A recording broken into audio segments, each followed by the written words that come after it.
at a certain point, he lost his job as an educator, and everything fell on my mom, and I guess that was probably one of the hardest times during our lives was when we had to survive off of my mom's income. My dad would get little jobs, odd-end jobs here and there, and I'm sure a lot of it had to do with the fact that he was standing up for our civil rights.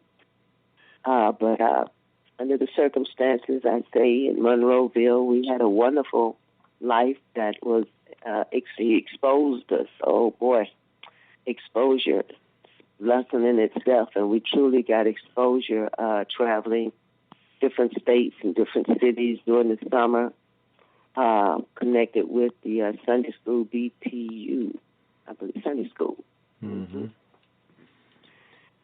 So he was busy in the church and an activist. Mm-hmm. Tell me this. Your mama, Miss Nanny, was a piano player, a musician for years, played at many churches.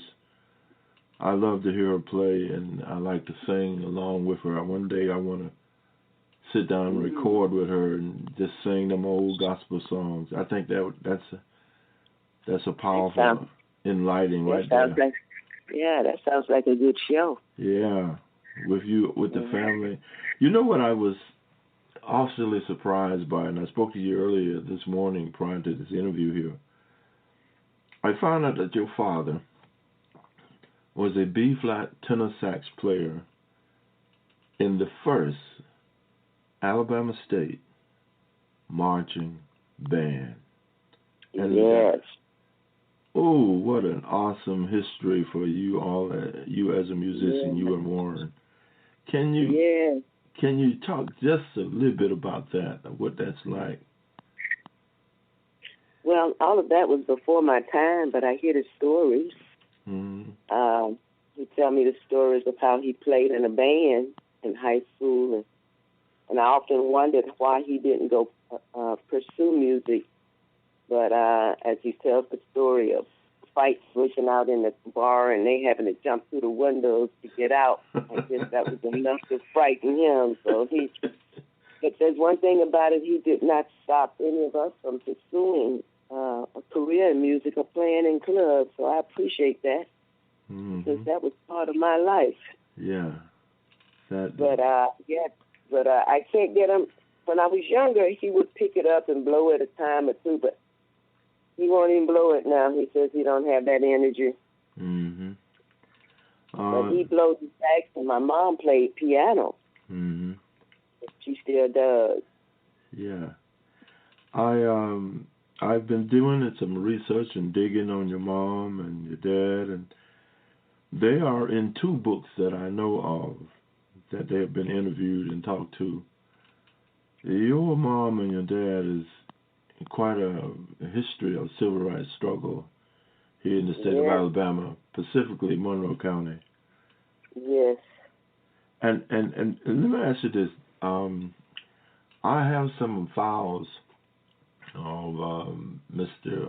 Ezra Cunningham, which was the first black talk radio host in Monroe County on WMFC 99.3 there in Monroeville. Mm-hmm. And I'm going to go back and dig those some of those tapes up, and I'm going to add them to this production here. But he was talking on the radio during the civil rights battles and struggle. That was a unique thing for Monroe County back then. And when your father spoke about Papa Chat, I knew exactly who he was talking about.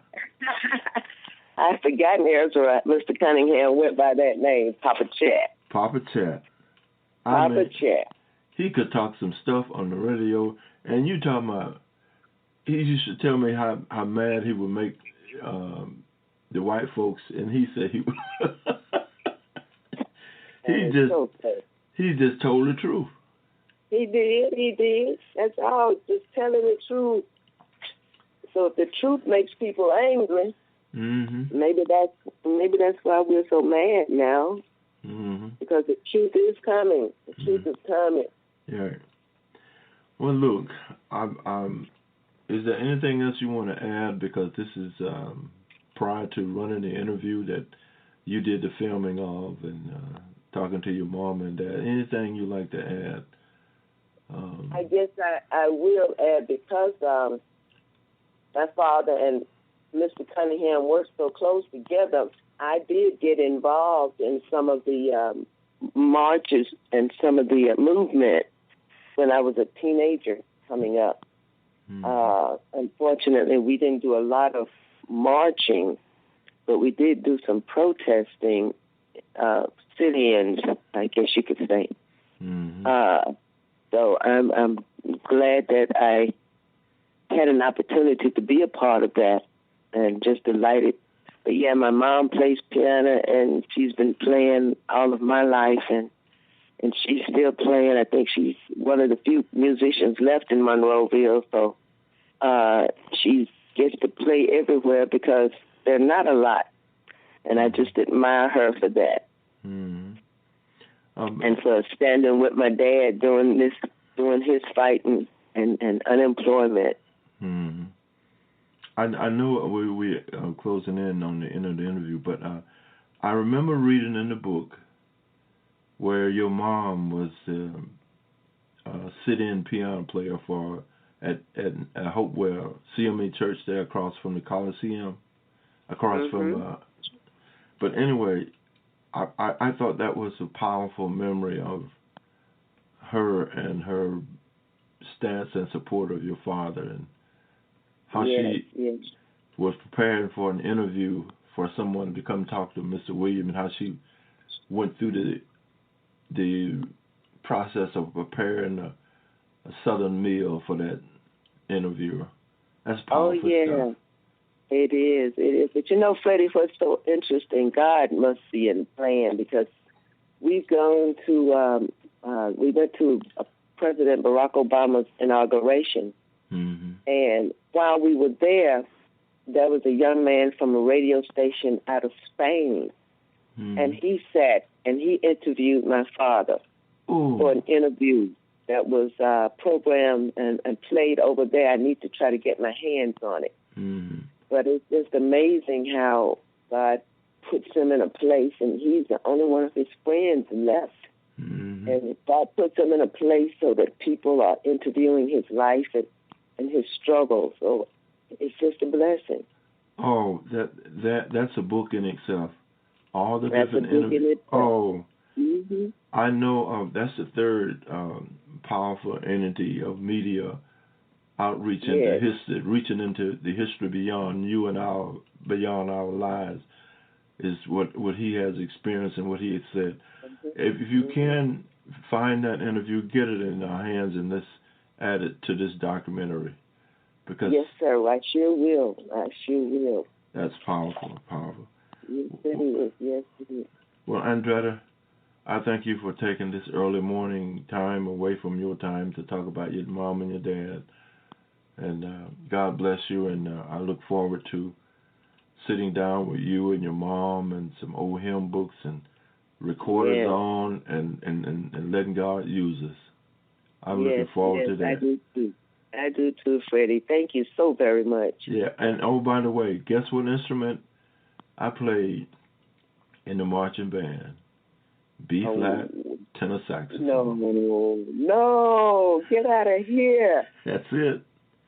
Well, I need to put you and my dad in a booth somewhere and see what you all come out with. See how much wind we can find. I'm telling you, I know, right? That would be so interesting. That would be interesting there.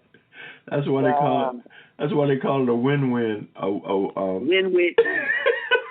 I like it. Win-win. Well, we coming up with something here today. That's pretty cool. And your brother on trombone. Lord have mercy. And me on trombone. I tell you, win-win T-bone.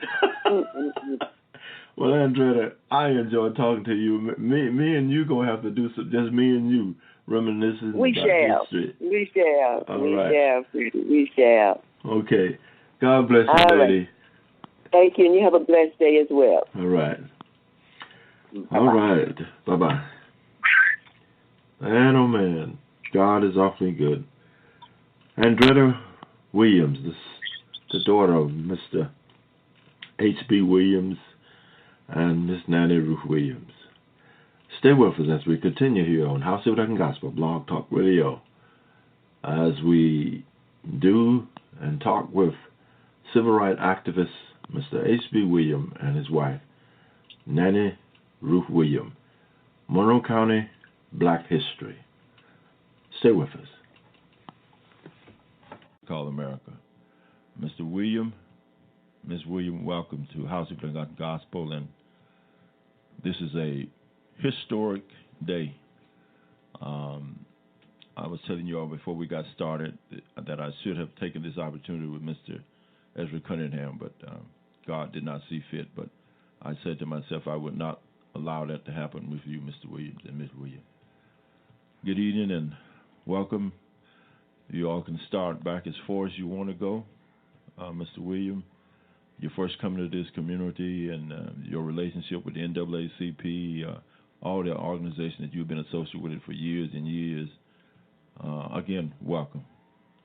Thank you, Freddie. I guess, first of all, I would start back probably before I was directly involved in any civil rights activities. A good friend of mine and all of ours, and Papa Chat, who was the father of the civil rights movement in this kind state, Elder Cunningham. Charles, who was a nephew, I believe, of Elder, and I were classmates, schoolmates at Alabama State. And my first association with Brother Cunningham was on weekends when we needed a ride home. The Elder would always come up and pick us up in this county. And of course, then that necessitated a movement that I had to defend myself in a means of trying to recapture my position, my employment in this area, which as a result of assistance from Brother Cunningham and from local organizations and some of the organizations that already existed, such as the NAACP, but then there was organizations here in the county that Cunningham was affiliated with, and which we organized later on, that was responsible for supporting me for 10 years during the time that I was unemployed, directly unemployed, so far as the Board of Education was concerned. Okay, Mr. Williams. Yes. Go back to the year, if you can remember, the year that you was employed over at Monroe Intermediate now, which we call Packers Bend, across the river, to that when that first began, if you can remember that year. There are stories written in newspapers. I have some of them on file here. But if you can, just recapture from what you said and go back to starting at that year, what year that this was beginning. I know this after schools were integrated, but go back to that year if you can recall that year. My wife may have to help me out with some of these dates, but I may go a little further back. I took just an overview. I taught about 4 years as principal at Purdue Hill before that school was closed, and then I was transferred to Frisco City. I taught in the classroom there a couple of years, and after that time I was transferred to Brandenburg. Well, I started off at Tunnel Springs in 1954.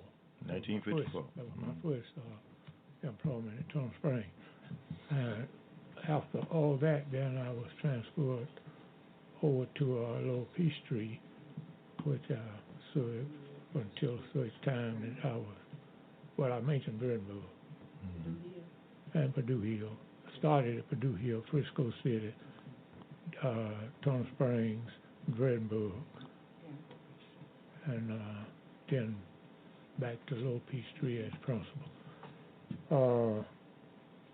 I think basically, we may go to the point where I was finally dismissed as principal by the Board of Education. because of my civil rights activities.